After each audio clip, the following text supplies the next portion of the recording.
Hi, it's Joe Glines. In this first video, we're going to cover improving your profile.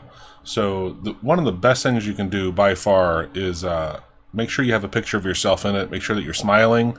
People want to work with people that are fun, that they like, that are nice, and make sure you have a nice, warm smile. I know there's some stats, I forget them, but having a picture will increase the likelihood that someone looks at your profile. I think it's like at least 200% or so. It's really high. The other thing you can do is add in a background image up here to also get more people interested. Something that's going to summarize, who you are, what you do, what you're interested in. I work a lot with AutoHotkey. That's the scripting language that I write with, and so I actually incorporated it into my my actual profile picture, just so people know when they see that, they know that's me, right? I'm all over that. That's what I'm about. The next thing I'd say to do is to understand, do some research, and understand what are the keywords that people that are looking for someone like your skills, what they're looking for, right? And so what you want to know is, like my background is both in research and programming, and so I would want to make sure I use keywords like multivariate statistics, SPSS, automation, right? The words that people use. Now, one way you can do this is to say, let's go find some experts. Let's say SPSS. This is going to bring up, we'll go to people, and it's going to bring up people who come up with it, and then go take a look at their profiles, right? See what keywords they're using.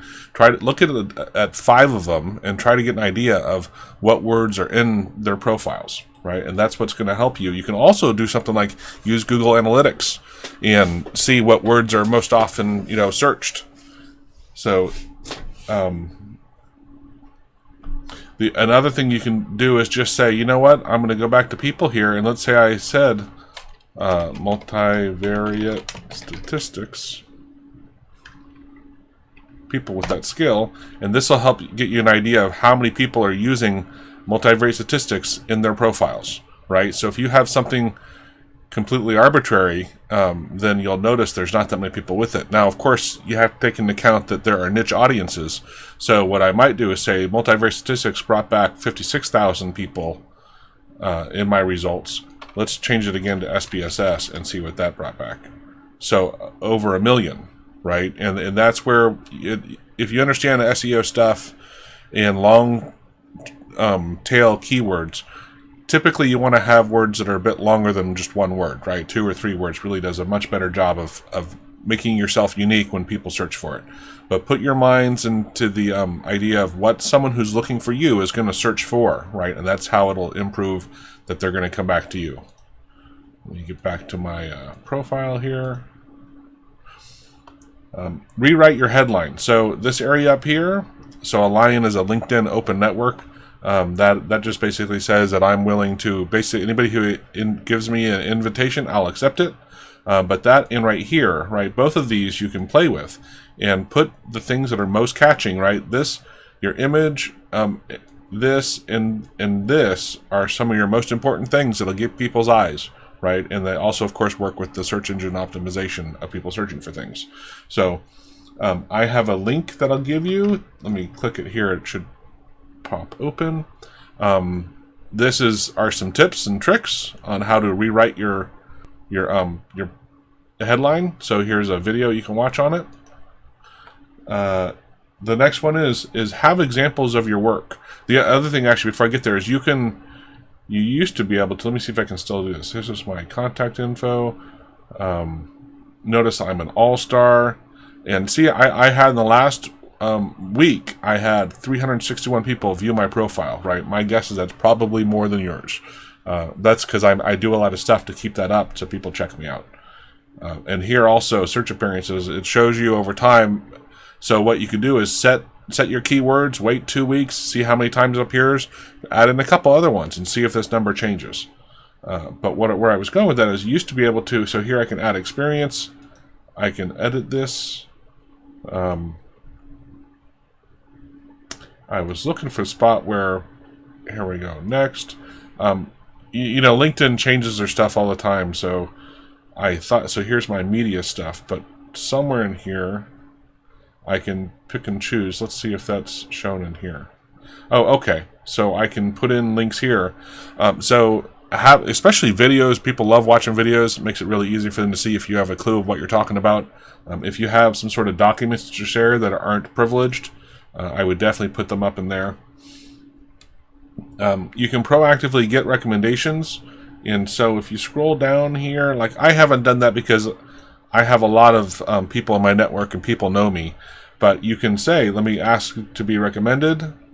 Who do I want to ask? This will automatically start pulling through your list of your contacts. So I'm just going to start typing here. Oops. Let's do Steve. And then you put in the information here, and that will send a link to them. The other thing you can do is just, of course, if you have their email address, write them directly. And I would write them, ask them if they'd be willing to do it. Maybe even outline the skills that you're trying to highlight in your profile and ask them if they would talk to. I like to say, I want them to honestly talk to and evaluate me on it. I'm not trying to put words in their mouth. At the same time, people are busy, right? So I like to give them a little bit of a template of here's what I'd like you to, to say, and please, tweak it into how you would say it. But definitely keep it honest. Another one is to be selective about your content.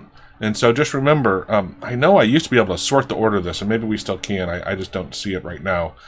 But the more that you have on your page, the harder it is for people to actually find anything interesting. So make sure you keep stuff that's relevant and interesting.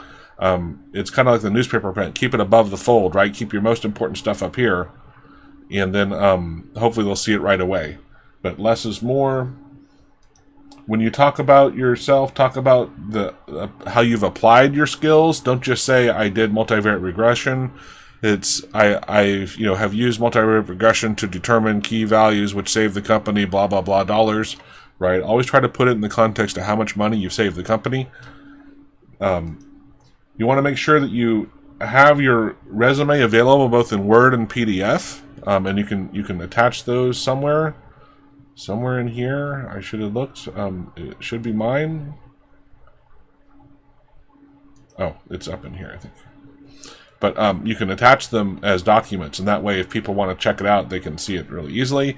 Make sure, this is another big one, right? You use both spell check and grammar checking on your profile.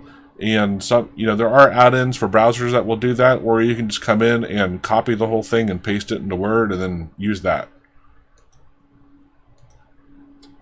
Let's see. You want to customize your URL. So here, notice how it says linkedin.com/in/Joe Glines. So that makes it just where it's really easy to know that's me. And so here I have a link on how you would go about doing that. And so this walks you through it. All of these, my notes will be in the notes to the video as we upload it. And another important one is to constantly post links. So viewed your post views.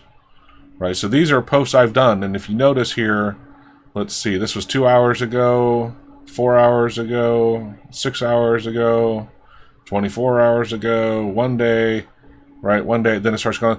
And honestly, I'm not actually sitting here doing this. What I do is I go find, let me click on here, and I'll find another interesting story. What was this? Apple's iPhone. All right, here we go. So let's say I wanted to share this on LinkedIn. So I use a Buffer account, and so I click this button, and what's really cool is it will share it to my Twitter, Facebook, LinkedIn, and to Google+. So I've tied Buffer to all those 4 accounts, and I can say add to my queue, I can say share now. So I have a free account which allows me to have 10 in my queue, and that way I just once a day I'll come in here and read through and see if there are things I want to share, but it schedules them to go out when I want it to, posting it automatically to these 4 things. If I had a paid account, I think it's up to 10 social sites, and I think I can have 100 in my queue instead of 10. But it's pretty cool. So I can also go look and, oh, I thought that was going to show me. But if I go to Buffer, I can see what's in my queue. But generally, I never go in here and look at this, right? This is just showing me what I have in my queue that's coming up, and where it's going to be shared to. And it's just a great, easy way to make it look like you're very active, which you are. It's just you're not going back in at different. And then the other nice thing is, I like to post between 10 a.m. and 2 p.m. because that's when people, generally speaking, are like on LinkedIn and sites, right? In the evenings, Facebook is, I think, a little more active, but during the day is when LinkedIn people are visiting there. But that's it for as far as improving your profile. Just make sure you start to, I guess one other big thing would be have a peer or a former boss review it and edit it. Make sure the vocabulary in it is typical for that in your industry. But it's never quote unquote done. Just make sure you keep working on it and make it attractive. Check out your competition. Look at other people that work in your area and see what they do, and try to find the ones that are best. Thanks.